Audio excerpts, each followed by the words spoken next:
नमस्कार।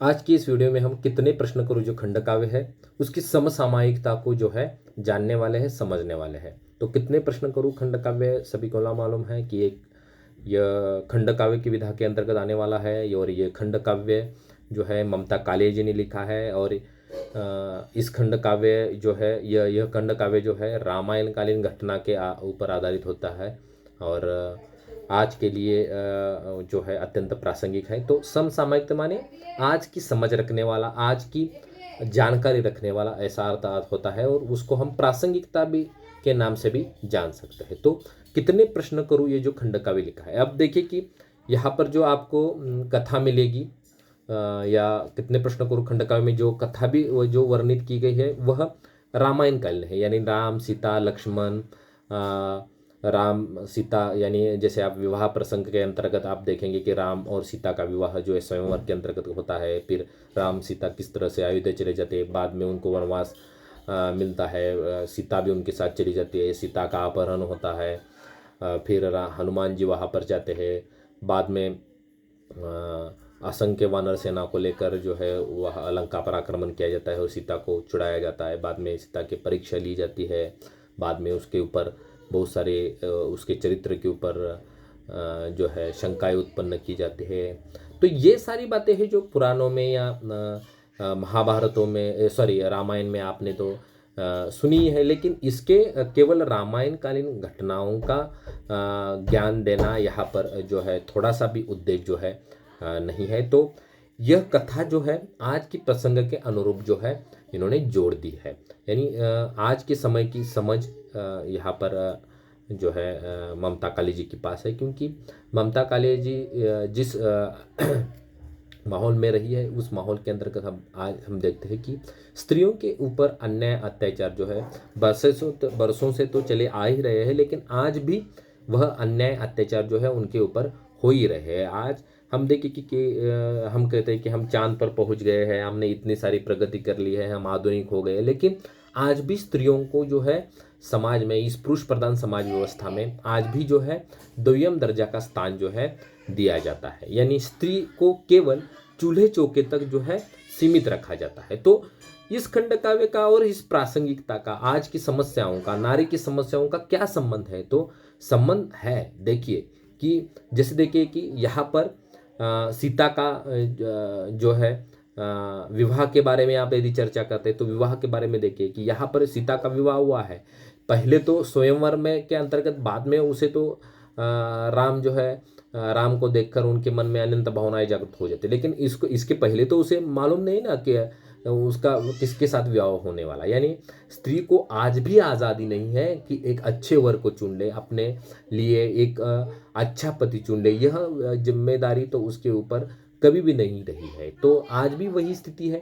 उसके बाद अपहरण की समस्या को आप देखिए कि आज भी स्त्रियों की तरफ देखने का नजरिया पुरुष का कैसा है, एक उपभोग की वस्तु, यानी एक केवल वस्तु है जिसका केवल उपभोग करना है। रावण ने उसे उसे उठाकर लेकर चला गया, उसकी भावनाओं की कदर तो उसने वहां पर नहीं की है। तो आज भी वही स्थिति है। आज भी समाज में इतनी सारी, आज आप सुबह का समाचार पत्र जो जब भी पढ़ने के लिए बैठते हैं तो आप पेपर को पूरी तरह से जांच ले, परख ले कि उसमें आपको एक ना एक समाचार जो है स्त्रियों के ऊपर होने वाले अन्याय अत्याचार के संबंध में आपको देखने को मिलेगा। यानी आज की सोच, आज की लोगों की घटिया सोच जो है उसका पर्दाफाश करने का काम जो है अच्छे तरीके से ममता कालिया जी ने अपने खंडकाव्य के माध्यम से किया हुआ दिखाई देता है। जैसे उसके बाद देखिए कि उसके बाद परीक्षा का संबंध आता है। यानी सीता की जो है परीक्षा ली जाती है। वह परीक्षा अनेक अलग अलग रूप में ली जाती है। जैसे देखिए पहली परीक्षा उनकी ली थी अग्नि परीक्षा।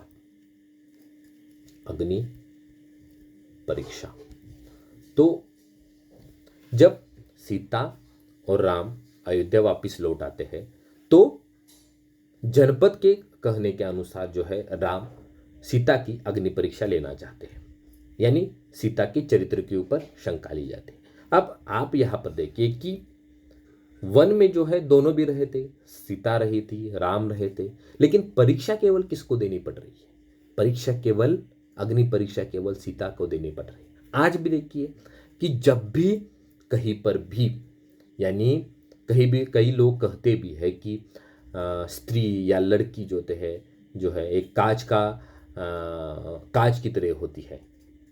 ठीक है। तो इस तरह से जो है आज भी हमारी सोच जो है वही पुरानी दकियानूसी सोच जो है आज भी हमारे समाज में है।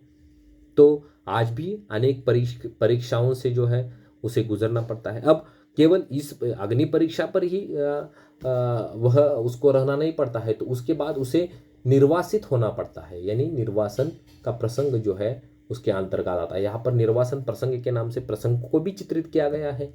कई लोग तो चरित्र के लोगों की कही सुनाई बातें सुनकर जो है अपनी पत्नी को छोड़ देते हैं। वही प्रसंग जो है राम की कथा से जोड़ दिया है। यानी आज के प्रसंग को लोगों के सामने रखने के लिए, समसामयिक स्थितियों को आपके सामने रखने के लिए ममता काले जी ने राम कथा का आधार लिया है कि वहां की घटिया सोच आज भी समाज में मौजूद है। समसामयिक वह परिस्थितियां है। ऐसा नहीं है कि केवल राम सीता के ऊपर जो अन्याय अत्याचार हुआ है वही एक स्त्री को लेकर जो है केवल आपके सामने रखना है और बात खत्म हो गई, लेकिन ऐसा नहीं है।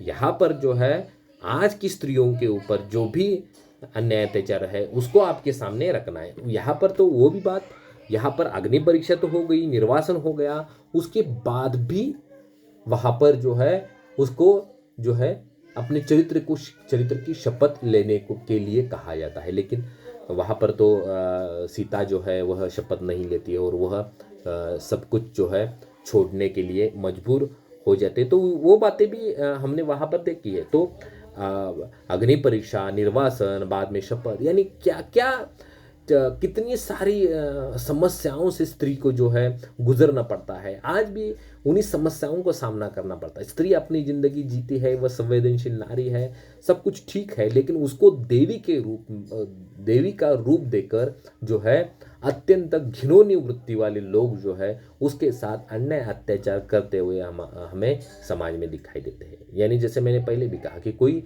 अच्छे चरित्र वाली स्त्री को जो है लोग जो है बदनाम कर देते हैं, और बदनाम करने के बाद होता क्या है, उसका पति उसको छोड़ देता है। अब आप कहेंगे कि कायदे है, कानून है, लेकिन कायदे कानून की भी एक सीमा है।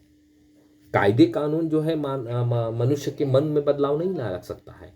यानी इस समस्याओं से बचने के लिए एक हमें क्या करना पड़ेगा कि हमारी मानसिकता में ही बदलाव लाना पड़ेगा, तभी ये समस्याएं जो है, समसामयिक समस्याएं जो है, समसामयिक जो परिस्थितियां निर्माण हो चुकी है जो है वह बंद हो सकती है। अब यहाँ पर उसके बाद जो देखिए कि यहाँ ने सीता ने जो है अंत में विद्रोह किया है। विद्रोह किस माध्यम से किया है कि जैसे देखिए मैंने बताया कि आपको निर्वासन होने के बाद जो उसको फिर से शपथ लेने के लिए कहा जाता है, तो सीता क्या कहती है कि ये करने से मुझे क्या मिलने वाला है, यानी मैं पवित्र होने वाली हूँ। और वह वहाँ पर विद्रोह करती दिखाई दे कि अपवित्र सिर्फ नारी होती है क्या जीवन में, पुरुष पान कर आता है क्या पावनता का गुट्टी में, या पावनता का गुट्टी में, यानी पुरुष जन्म से ही पावनता का कुछ ऐसा कुछ घुट पी कर आता है और जो अपवित्र केवल नारी होती है, ऐसा कुछ है क्या? तो ऐसा नहीं है, ये सोच है। तो इस सोच को बदलने के लिए सीता को एक विद्रोही चरित्र के रूप में हमारे सामने पेश किया है। तो ऐसे चरित्र भी समाज में हमें दिखाई देते हैं, लेकिन ऐसे चरित्र कम है। तो यहाँ पर जो है ममता काले जी हमें ये संदेश देना चाहती है कि यदि कोई ऐसी घिनौनी सोच वाले व्यक्ति आपके ऊपर अन्याय अत्याचार कर रहे हैं, तो इस सोच का पर्दाफाश करने के लिए स्त्री को ही आगे आना होगा। यानी किसी भी समस्या से बचने के लिए हमें कोई ऊपर से देवदूत तो नहीं बचाने के लिए आएगा, या पुरुष प्रधान समाज व्यवस्था की सोच तो नहीं बदलेगी। तो ये सोच बदलने के लिए उसे आगे आना चाहिए और आगे आकर इस सोच का पर्दाफाश या उस सोच का विरोध करना चाहिए, उस सोच के खिलाफ एक आंदोलन खड़ा कर देना चाहिए। तो उसके माध्यम से, सीता के चरित्र के माध्यम से एक विद्रोही स्त्री के रूप में जो है हमारे चरित्र हमारे सामाजिक समस्याओं को, आज की सामाजिक समस्याओं का चित्रण करने का काम ममता कालियानी जी ने एक अच्छे रूप में किया है। यानी समसामयिकता को हम प्रासंगिकता भी कह सकते हैं कि ये खंड काव्य जो है आज के लिए जो है आज की स्थिति के लिए एक प्रासंगिक भी है।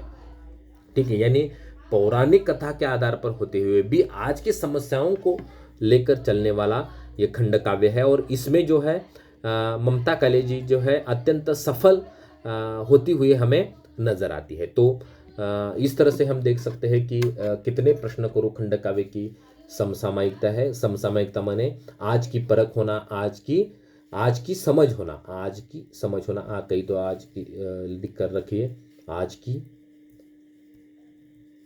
समझ होना, आज की समझ होना। स्क्रीन पर मैंने लिखा है कि समसामयिकता जो है हम किसे कहते हैं। तो कितने प्रश्न करो खंड काव्य अत्यंत समसामयिक है।